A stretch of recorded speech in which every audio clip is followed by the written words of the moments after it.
भगवान श्री कृष्ण कहते हैं मनुष्य और धन इन दोनों में संबंध अत्यंत गहरा है।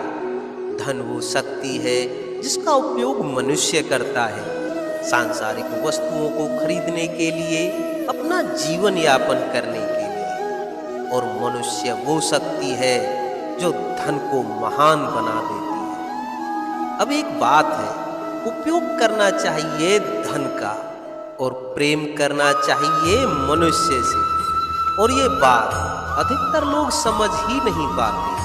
लोग यही सबसे बड़ी भूल कर बैठते हैं। वो प्रेम करते हैं धन से और उपयोग करते हैं मनुष्य का। ये अनुचित है। देखिए, आप किसी सुई से युद्ध नहीं लड़ सकते और ना किसी तलवार से वस्त्र सी सकते हैं। हर किसी के लिए ये समझना आवश्यक है। आप भी उचित दिशा में कदम उठाइए, प्रेम कीजिए मनुष्य से और उपयोग कीजिए धन का। यदि आप मनुष्य का उपयोग करने लगे तो आपको प्रेम होने लगेगा धन से। ये प्रेम धीरे धीरे परिवर्तित होगा लोभ में और धीरे धीरे ये आपका अंत ही कर देगा। भगवान श्री कृष्ण कहते हैं, सफलता कौन नहीं चाहता। सफलता पाने का, शिखर पर पहुंचने का एक अलग ही आनंद है, और अपने जीवन में कौन नहीं चाहता।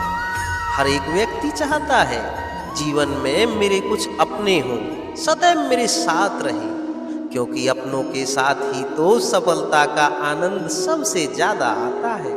परंतु होता क्या है, कई बार सफलता की खोज में उस मार्ग में चलते चलते हम अपनों से दूर हो जाते हैं।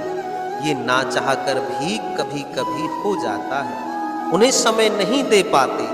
कभी कभी भूल जाते हैं कि सफलता का असली आनंद अपनों के साथ ही है, कि सफल होने के पश्चात जब हम अपनों से मिलते हैं, उनके समक्ष पहुंचते हैं, उनके नेत्रों में हमारे लिए जो भाव है, जो सम्मान है, जो प्रेम है, यही असली पुरस्कार भी है। हम भूल जाते हैं ये बात और अकेले हो जाते हैं। अधिकतर बार ये होता है। अधिकतर बार जो लोग सफल हैं वो अकेले रह जाते हैं। अब आप क्या चाहते हैं? आप असफल होकर अकेला रहना चाहते हैं या सफल होकर अपनों के साथ आनंद मनाना चाहते हैं? अब चयन आपका है। सफलता के पीछे भागिए, स्वयं को झोंक दीजिए, किंतु अपनों का साथ कभी मत छोड़िएगा। वो अपने हैं जो आपकी सफलता के उत्तरदायी हैं। वो अपने हैं जिन्हें आपकी सफलता से सुख मिलता है, आनंद मिलता है। उन्हें कभी मत त्यागिएगा। भगवान श्री कृष्ण कहते हैं, शब्द ही शून्य, शब्द ही आरंभ, शब्द ही अंत, शब्द ही अमर है, शब्द ही भ्रम भी। ये शब्द अत्यंत विशेष है।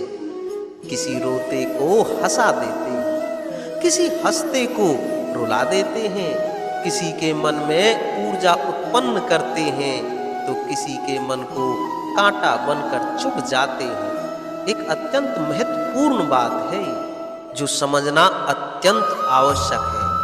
आपका मन, आपका हृदय कितना भी शुद्ध क्यों ना हो, कितना भी पवित्र क्यों ना हो, आपकी विचारधारा कितनी भी स्पष्ट क्यों ना हो, यदि आपकी वाणी पवित्र नहीं, यदि आपके शब्द शुद्ध नहीं, तो ये आपको आपके कर्म फल को भोगने पर विवश कर ही देते हैं। एक सरल सा उदाहरण देता हूं। आपके जीवन में कोई ऐसा होगा जो आपको नहीं भाता, जो कदाचित अधर्मी होगा, जो कदाचित नीच बुद्धि वाला होगा, परंतु उसे अपशब्द कह देने से उसमें परिवर्तन तो नहीं आता, उसकी मानसिकता तो नहीं बदलती, बस मन में प्रतिकार की भावना जागती है, द्वेष की भावना जागती है और कुछ नहीं। इसलिए इन शब्दों पर नियंत्रण रखिए, इस वाणी पर नियंत्रण रखिए।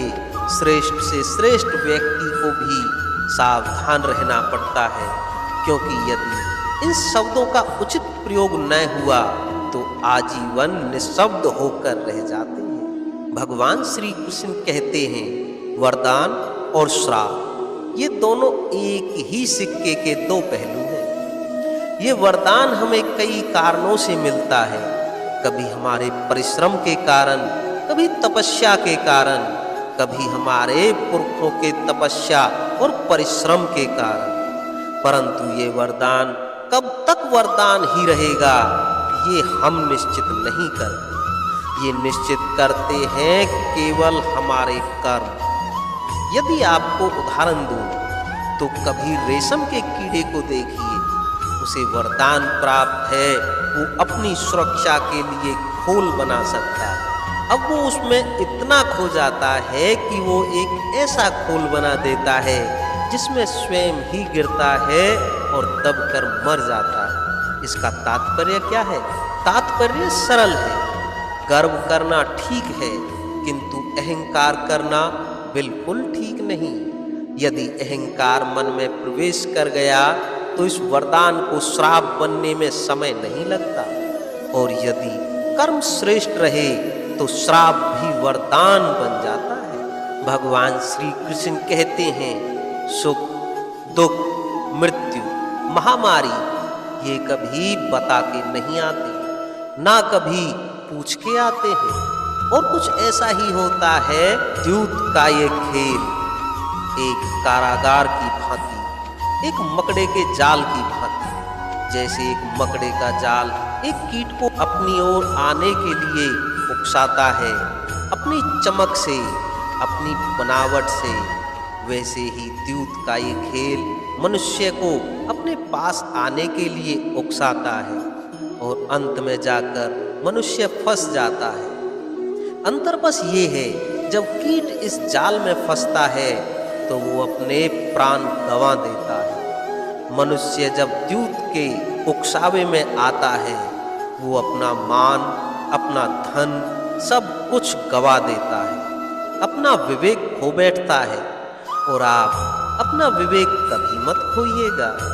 यदि आपके मन में लालच आ जाए, आप लोभ लुप्त हो जाओ, यदि आप द्यूत के इस खेल में प्रवेश कर जाओ तो स्मरण रखना, लौटकर वापस आना लगभग असंभव है। इस विवेक का साथ कभी मत छोड़ना, क्योंकि विनाश के आने का पहला संकेत ही विवेक का जाना है।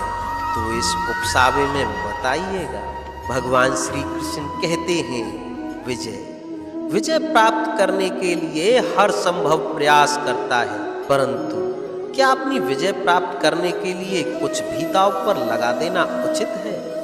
कदापि नहीं। अपना खोया हुआ मान, खोई हुई संपत्ति, खोए हुए अधिकार पुनः प्राप्त करने का एक ही मार्ग है, और वो है पुरुषार्थ, जुआ नहीं। जो व्यक्ति स्वयं हारा हुआ है, अपनी जीत को प्राप्त करने के लिए किसी और को दांव पर कैसे लगा सकता है? ये पूर्णतः अनुचित है। कई बार बहुत ही धन पाने के लिए, संपदा पाने के लिए हम हमारा वास्तविक धन, हमारे अपने, उन्हें खो जाने के लिए सज्ज हो जाते हैं। ये उचित नहीं है। संकट कितना भी बड़ा क्यों ना हो, हमारे अपनों को हमारे साथ ही रखना चाहिए, ना कि अपनी विजय के लिए उन्हें दांव पर लगाना चाहिए। ये भूल युधिष्ठिर ने की थी, आप कभी मत दोहराइएगा। तो दोस्तों, आज की इस वीडियो में बताए गए भगवान श्री कृष्ण के इन अनमोल विचारों को यदि आप अपने जीवन में अपनाते हैं तो कठिन से कठिन समय में भी आप धैर्यवान बनकर रह सकते हैं, जिससे आप सफलतापूर्वक अपने लक्ष्य को प्राप्त कर सकते हैं। तो दोस्तों, फिर मिलते हैं नेक्स्ट वीडियो में। तब तक के लिए जय श्री कृष्णा।